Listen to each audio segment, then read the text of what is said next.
Message universe देने की कोशिश कर रहा होता है, बट हम बोलते हैं ना, मुझे नहीं लेना है ये मैसेज, मैं तो बेवकूफी बनूंगी। तो मैं भी ऐसी करती थी। पूरी दुनिया में ना गुस्सा एक इकलौती चीज है जो करते हम सामने वाले पे है, बट अंदर ही अंदर वो खाता हमें है, सजा वो हमारे लिए होती है। तो आज मेरा है डे 7 और हमारा टास्क है टू फॉरगिव समवन, किसी को माफ करना है। और मुझे लगता है कि माफी ना वो सामने वाले के लिए नहीं होती है, वो हमारे लिए होती है, ताकि हम उस बर्डन को रिलीज करके रिलैक्स होकर जी सके।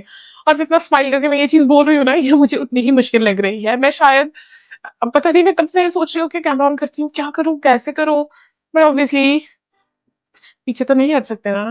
अगर आपने मेरी पिछली वीडियो देखी ना, तो आपको पता होगा कि जिस टास्क में मुझे अपना एक ट्रॉमा रिलीज करना था बाय राइटिंग इट, बट मैं नहीं कर पा रही थी क्योंकि मेरे हाथ कांपते थे, तो मैंने आप लोगों के साथ शेयर करा था। तभी मैंने इसी पर्सन की बात की थी। और आज मैं उनको माफ करने की कोशिश कर रही हूँ, जो कि मैं तब से करती आ रही हूँ। It's not just for the video, क्योंकि मुझे ना खुद से ये बर्डन को ऑफ करना था, झाड़ देना था मुझे अपने आप से।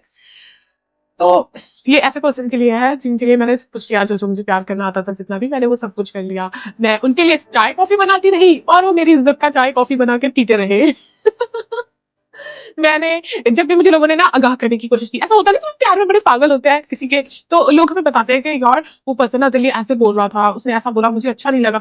हम ना वो मैसेज यूनिवर्स देने की कोशिश कर रहा होता है, बट हम बोलते हैं ना, मुझे नहीं लेना है ये मैसेज, मैं तो बेवकूफी बनूंगी। तो मैं भी ऐसी करती थी। मैं ऐसी करती थी, लोग बताते थे मुझे, तो मैं ना ऐसे करती थी कि नहीं नहीं नहीं, ऐसा नहीं है, दैट्स हर वे, वो पर्सन ऐसा ही है, वो ऐसा रूड नहीं है, दैट्स उनका नेचर ही ऐसा है, ऐसा कुछ नहीं है। मैं डिफेंड करती थी, है ना। बट बाय द टाइम ना फिर मैंने छोटी छोटी चीजों से रियलाइज किया। उसमें से एक इंसिडेंस ये भी था, एक बार मैं रेडी हुई थी कहीं जाने के लिए, और मैं ना तब सूट ज्यादा नहीं पहनती थी, तो मैं ना एक ना गोल्डन कलर का, golden red sort of suit पहना था, वो बहुत प्यारी लग रही थी मुझे। सबने बहुत कॉम्प्लीमेंट्स दिए कि तू बहुत सुंदर लग रही है, बहुत सुंदर लग रही है। ये पर्सन सामने से आते हैं, मुझे कहते हैं तो मेरे पास भी तो सेम ऐसा ड्रेस है। मेरे को बड़ा दुख लगा, इतने लोगों के बीच में आप मुझे ऐसे बोल रहे हो, मतलब आप कंपेयर कर रहे हो मेरे साथ अपने आप को। आप ऐसे अच्छे भी लग सकते हो, ऑब्वियसली कहीं मैं ही कोई वो नहीं हूँ, हर कोई अपने डेफिनेशन में बहुत प्यारा होता है। बट ना मैं बहुत हर्ट हुई, और फिर मुझे उस टाइम थोड़ा सा रियलाइज हुआ कि नो नो नो, ये पर्सन मुझे ऐसा कंपटीशन ले रहा है, मैं प्यार कर रही हूँ बट इनके तरफ से प्यार नहीं है, इस कंपटीशन कंपैरिजन। क्योंकि जब आपका प्यार प्योर होता है ना, जैसे मैं अपनी सिस्टर की बात करूँ या अपनी मम्मा की बात करूँ, जब वो सुंदर लगती है तो मुझे ऐसा लगती है कि वो कितनी प्यारी लग रही है। पर जब हम किसी को प्यार नहीं करते तो वो जितना मर्जी सुंदर लगे, हमें लगता है कमाल का लग रही है, वो वाला सीन होता है। तो ना फिर ना मुझे ऐसे ही छोटी-छोटी बहुत सारी चीज़ों से रियलाइज़ होने लगा कि वो पर्सन मुझे प्यार नहीं करते हैं।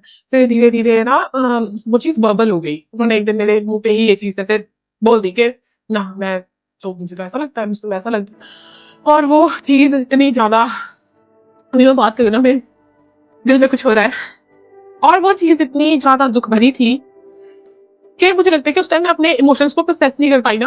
तो चाहे मुझे थायराइड हुआ और ये सब हुआ ना, ये उन चीज़ों का एक इम्पैक्ट है मेरे पे, कि मैं उस इमोशन को उस टाइम प्रोसेस नहीं कर पाई। जब आप बिट्रेड फील करते हैं, आप किसी से बहुत प्यार करते हैं और फिर वो आपको ऐसे करते हैं, तो ऐसा हो जाता है। मुझे रोना नहीं है, मैं स्ट्रांग हूँ, है ना। तो फिर ना मैंने ना धीरे-धीरे डिसाइड करा कि I try to just make the things clear कि चलो कोई प्यार नहीं है, कुछ नहीं है, हम नॉर्मल, है ना, नॉर्मल दोस्तों की तरह ऐसे रह सकते हैं। बट फिर मुझे रियलाइज़ हुआ कि वो पर्सन जो आपको इतना हेट करता हो, वो आपकी दोस्ती भी नहीं डिज़र्व करते। तो फिर मैंने अपने आप को डिस्टेंस कर लिया। मैंने डिस्टेंस तो कर लिया, है ना, बातचीत बंद कर दी, सब कुछ कर दिया, बट वो जो फ्लैशबैक्स होते हैं, जब वो आपको हिट करते हैं, आपका पूरा-पूरा दिन स्पॉइल हो जाता है कि शिट यार, ये भी हुआ था और मैं इतनी डम थी, मैं ऐसे सोच रही थी, ये हुआ, वो हुआ। फिर आप अपने ओवरथिंकिंग के घोड़े ऐसे दौड़ाते हैं, जो नहीं हुआ है, आप वो भी सोचते हैं ना। उस पर्सन का कुछ नहीं जा रहा है, उस पर्सन को कुछ नहीं हुआ है, बट मेरे को जब रोना आता है ना, मेरी नाक गर्म हो जाती है।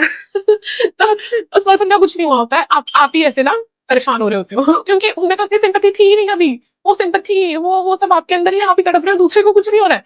तो अपने आप को उस सजा से छुटकारा देने के लिए आप बहुत ज़रूरी है कि आप उनको माफ करो। मुझे ऐसा लगता था मैंने माफ किया, बट अगर वो फ्लैशबैक्स आपकी हिट कर रहे हैं और मैं ऐसे ही परेशान हो रही हूँ, तो प्लीज मैंने माफ नहीं किया है।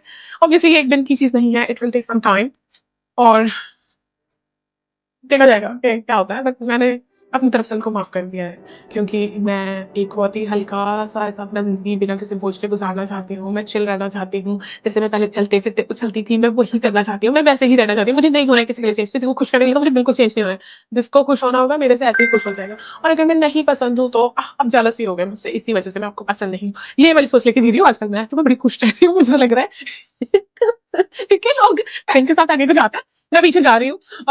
बट ना मैं सबके लिए ये विश करती हूँ कि सब ऐसे-ऐसे खुश रहें, और मैं उनको माफ़ करती हूँ। मैं ये एनर्जी यूनिवर्स में रिलीज़ करती हूँ दैट मैं सबको माफ़ करती हूँ जिन्होंने मुझे हर्ट किया है, क्योंकि मुझे बहुत खुश रहना है। See you in the next video. और जो भी मेरा स्क्रिप्ट में था ना, मैं सब भूल गई हूँ। मैंने सिर्फ अपना जो मन का पुकार, गुबार, व्हाटएवर इट इज़, वो निकाल दिया है और मैं बहुत खुश हुआ। बाय।